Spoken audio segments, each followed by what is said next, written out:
Students, आज के इस लेक्चर में हम करेंगे इंट्रोडक्शन टू पाइथन। तो स्टूडेंट्स, टॉपिक बहुत बहुत बहुत इंपॉर्टेंट है और आज इस टॉपिक को बहुत ही इजी और इंटरेस्टिंग मैनर में हम यहाँ सीखेंगे। तो स्टूडेंट्स, अगर आप इस चैनल पर नए हैं जरूर से इसे सब्सक्राइब करें, क्योंकि यहाँ हर टॉपिक बहुत ईजी करके आपके लिए लाया जाता है। Welcome to one bit extra computer classes. Let's see introduction to Python.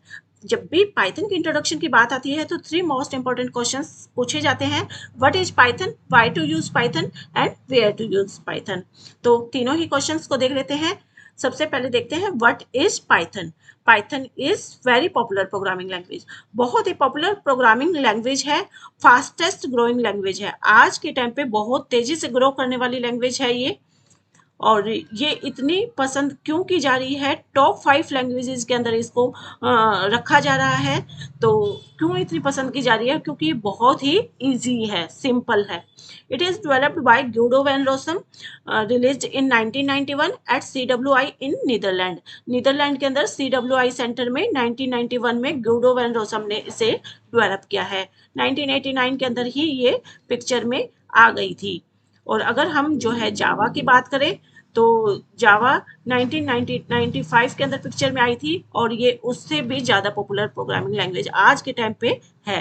It is general purpose language. तो ये कोई पर्टिकुलर डोमेन के लिए यूज़ नहीं हो रही है, मोर देन वन डोमेन के लिए, जनरल पर्पज के लिए इसे यूज़ किया जा रहा है। डेटा साइंस की अगर हम बात करें, मशीन लर्निंग की अगर हम बात करें, AI की अगर हम बात करें, या फिर गेम डेवलपमेंट, वेब डेवलपमेंट, या मशीन लर्निंग, या फिर सॉफ्टवेयर डेवलपमेंट, सॉफ्टवेयर टेस्टिंग, हर एक फील्ड के अंदर बहुत कॉमनली इस लैंग्वेज को यूज किया जा रहा है। Python is a multi paradigm language. तो ये मल्टी पैराडाइम लैंग्वेज है जो UPS के कॉन्सेप्ट को भी फॉलो कर रही है और इसके अलावा प्रोसीजरल ओरिएंटेड प्रोग्रामिंग यानी फंक्शनल प्रोग्रामिंग के कॉन्सेप्ट को भी ये जो है फॉलो कर रही है। दोनों का मिक्सिंग है, इसीलिए पाइथन को मल्टी पैराडाइम लैंग्वेज कह रहे हैं। It is high level programming language. इसके अंदर इंग्लिश लैंग्वेज को बहुत मैक्सिमम इंग्लिश लैंग्वेज का यूज किया जा रहा है और इसके अंदर नो सिंटैक्स से कंसर्न, सिंटैक्स को ज़्यादा मैटर नहीं दिया जा रहा, लेकिन सारा का सारा फोकस रखा जाता है प्रॉब्लम के सॉल्यूशन पर। यानी सॉल्यूशन पर ही फोकस ज़्यादा रखना होता है। अगर सिंटैक्स को ज़्यादा केयर नहीं कर रहे इस लैंग्वेज में, इसीलिए इसको बहुत ज़्यादा प्रेफर किया जा रहा है। सिंपल इंग्लिश लैंग्वेज को इसके अंदर यूज़ किया जाता है। Python is a dynamic programming language. तो डायनामिक प्रोग्रामिंग लैंग्वेज है, जैसे दूसरी लैंग्वेजेस के अंदर हम अगर वेरिएबल को डिक्लेयर करते हैं तो इस तरीके से डिक्लेयर करते हैं, पूरा डिक्लेयर करते हैं। लेकिन अगर हम यहाँ पे इतना भी लिखते हैं तो ये ऑटोमेटिकली आइडेंटिफाई कर लेता है कि ये जो A है इसके अंदर इंटीजर टाइप की वैल्यू ये होल्ड कर रहा है। तो इसी तरीके से इजी होने की वजह से इसे बहुत पसंद किया जा रहा है। Next we see why Python. Python को हम क्यों यूज कर रहे हैं इतना? It is simple and easy to learn, because बहुत ही सिंपल लैंग्वेज है और बहुत ही ईजी टू लर्न है। सिंपल इंग्लिश वर्ड्स को इसके अंदर यूज किया जा रहा है एंड ईजी टू लर्न। अगर आप सिंपली प्रिंट करने के लिए अगर आप सिंपली ऐसे लिखते हो प्रिंट हेलो, तो ये जो है आपके डेटा को आइडेंटिफाई करते हुए प्रिंट कर देगा हेलो। ठीक है, तो इसीलिए यहाँ पे प्रॉब्लम के सॉल्यूशन पर फोकस किया जा रहा है। जो प्रॉब्लम है उसके सॉल्यूशन पर फोकस रखा जा रहा है बजाय कि सिंटैक्स के। तो इसीलिए बहुत इजी लैंग्वेज बन गई है ये। किसके लिए? डेवलपर के लिए भी। अगर हम डेवलपर की बात करें तो उनके लिए, साइंटिस्ट की बात करें तो उनके लिए, या फिर रिसर्चर की बात करें तो उनके लिए, या फिर हम स्टूडेंट्स की बात करें जो जनरली कोडिंग से डरते हैं, वो स्टूडेंट्स बहुत ज़्यादा इसको प्रेफर कर रहे हैं। पहले कोडिंग से डर लगता था, पर यहाँ पर कोड इजी होने की वजह से स्टूडेंट्स इसको बहुत ज़्यादा प्रेफर कर रहे हैं। सभी के सभी जो है इसको बहुत प्रेफर कर रहे हैं। It is free and open source, यानी फ्री डाउनलोड होता है इसके अंदर, ओपन सोर्स। अगर हम डाउनलोड की बात करें तो इजी टू डाउनलोड है ये लैंग्वेज, इजी टू डाउनलोड और इजी टू लर्न लैंग्वेज है। ठीक है, इसीलिए जो है प्रेफर की जा रही है। और इसके अलावा ओपन सोर्स, जो कि इसका जो कोड है वो फ्रीली अवेलेबल है, वो अवेलेबल है फ्रीली, और उसको अगर आप चाहें तो उसको रीमोडिफाई भी कर सकते हैं। तो इसीलिए जो है ये बहुत इजी प्लेटफॉर्म जो है स्टूडेंट्स के लिए दे रही है। प्लेटफॉर्म इंडिपेंडेंट, ये प्लेटफॉर्म इंडिपेंडेंट है, यानी कोई पर्टिकुलर प्लेटफॉर्म को यूज नहीं कर रही है।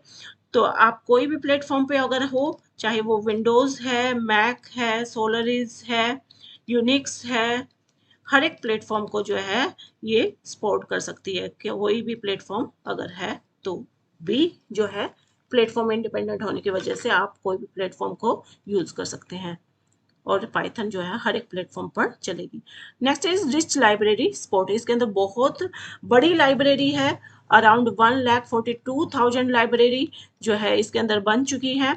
लाइब्रेरी जो कि प्री क्रिएटेड है, जहाँ पर कोड को जो ऑटोमेटिकली मतलब पहले से मैन्युफैक्चरर के थोड़ा द्वारा कोड को लिखा गया है, यानी आपको कोड को स्क्रैच से लिखने की जरूरत नहीं है। ठीक है, सिंपली फ्री है, हम सिंपली फ्रीली क्या करेंगे, उस कोड को लाइब्रेरी से उठाएंगे। ठीक है, यूज करेंगे, ओनली यूज दैट कोड।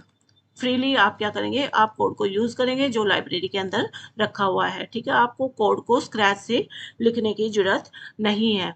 तो लाइब्रेरी के अंदर किस टाइप का कोड, मैथ है, डेटा साइंस है, इन सब से कंसर्न जो है लाइब्रेरीज यहाँ रखी गई हैं, एआई है। ठीक है, तो हम जो है इन बड़ी बड़ी लाइब्रेरीज को इजीली यूज करेंगे यहाँ पे, जिसकी वजह से ये जो है कंफर्टेबल लैंग्वेज है। रोबस्ट, बहुत ही पावरफुल लैंग्वेज है, जिसको हमारे अगर हम डेटा की बात करें, हम आज के टाइम पे डेटा से घिरे हुए हैं। तो वो जो डेटा है अगर उसकी बात करें तो डेटा जैसे कि गूगल पे मैनेज किया जा रहा है, शॉपिंग साइट्स हैं, यूट्यूब है, ठीक है, सोशल मीडियाज हैं, या फिर आपका फेसबुक है। तो हर जगह डेटा की बात हो रही है और इस डेटा को जो है मैनेज किया जाता है और एनालाइज किया जाता है। अब यूजर जिस टाइप का डेटा सर्च करता है उसी तरीके का रिलेटिव एड्स उसको प्रोवाइड की जाती हैं, उसी टाइप का डेटा उसे प्रोवाइड किया जाता है। तो ये सारा का सारा काम मैनेज कहाँ कहाँ किया जा रहा है, आज के टाइम पे पाइथन लैंग्वेज के अंदर ये काम किया जा रहा है। तो बहुत रॉबस्ट लैंग्वेज है ये। नेक्स्ट इज पोर्टेबल, इसके अलावा ये रोबस्ट इसलिए भी है क्योंकि ये एक्सेप्शन हैंडलिंग के कॉन्सेप्ट को भी हैंडल कर रही है, जहाँ पे रन टाइम एरर्स को मैनेज कर रही है ये। ठीक है, तो it is efficiently also manage the memory also, memory को भी बहुत प्रॉपरली मैनेज करने की वजह से इसको रोबस्ट लैंग्वेज कहा जा रहा है। It is portable language, portable language है। कोड अगर आपका एक मशीन पर लिखा हुआ है तो आप उसको दूसरी मशीन पर इजीली रन कर सकते हैं, एक मशीन से दूसरी मशीन पर जो है कोड को इजीली रन किया जा सकता है। तो इसीलिए ये पोर्टेबल लैंग्वेज भी है।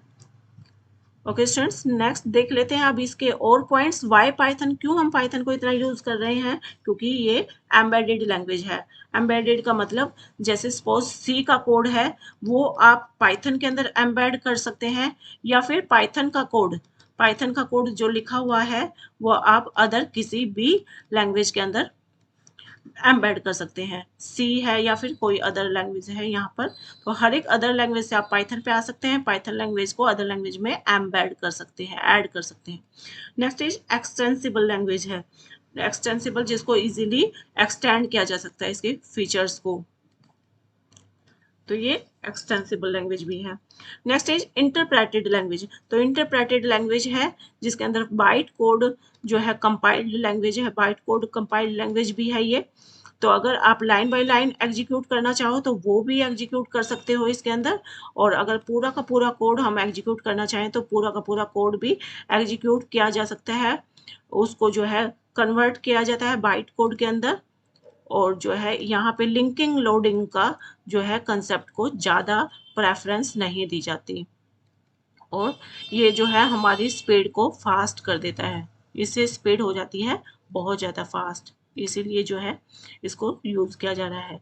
Next is exception handling, exception handling के मैकेनिज्म की वजह से भी जो कि रन टाइम एरर्स को हैंडल करने के लिए होता है, उसकी वजह से भी जो है पाइथन को यूज़ किया जा रहा है, क्योंकि इस मैकेनिज्म को ये हैंडल कर रही है।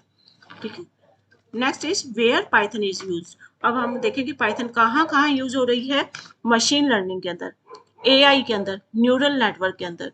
तो हर फील्ड के अंदर हमें इसका यूज़ देखने को मिल जाता है।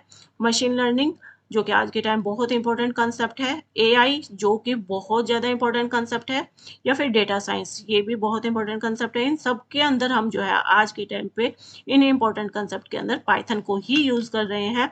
Data science, data visualisation, data को अगर आपको मैनेज करना है तो वो सारा का सारा डेटा जो है यहाँ पर पाइथन के अंदर ही मैनेज किया जा रहा है। डेटाबेस डेवलपमेंट, अगर डेटाबेस को डेवलपमेंट करना है तो भी हम इसको यूज़ करते हैं। आईओटी, अगर हम इंटरनेट की बात करें तो आईओटी के अंदर, इंटरनेट ऑफ थिंग्स के अंदर इसका यूज़ हो रहा है। वेब फ्रेमवर्क्स, एप्लीकेशंस, इनके अंदर हम इसको यूज़ कर रहे हैं। वेब की बात करें, और अगर ग्राफिक की बात करें तो graphic GUI based desktop applications के अंदर, ग्राफिक डिजाइन के अंदर, games and scientific computational applications के अंदर, या फिर इमेज प्रोसेसिंग एप्लीकेशंस, इनके अंदर भी पाइथन को बहुत कॉमनली यूज किया जा रहा है। तो हर फील्ड के अंदर हम देख सकते हैं कि पाइथन बहुत ज़्यादा इंपॉर्टेंट रोल प्ले कर रही है। Okay students, this is all about introduction to Python. तो इससे आगे भी हम कंसेप्ट लेंगे पाइथन के, और वो भी बहुत ईजी मैनर में। तो अगर आप चैनल पर नए हैं, जरूर से इसे सब्सक्राइब करके हमारे साथ जुड़ जाएं। और अगर आपका कोई भी अनदर क्वेश्चन है पाइथन को लेकर या किसी दूसरी लैंग्वेजेस को लेकर, जरूर से हमें कमेंट सेक्शन में आप पूछ सकते हैं। तो स्टूडेंट, लेक्चर अच्छा लगा हो तो इसे लाइक शेयर जरूर करें, और जरूर से कमेंट में हमें बताएं कि ये आपको कैसा लगा। Thank you, bye bye, have a nice day.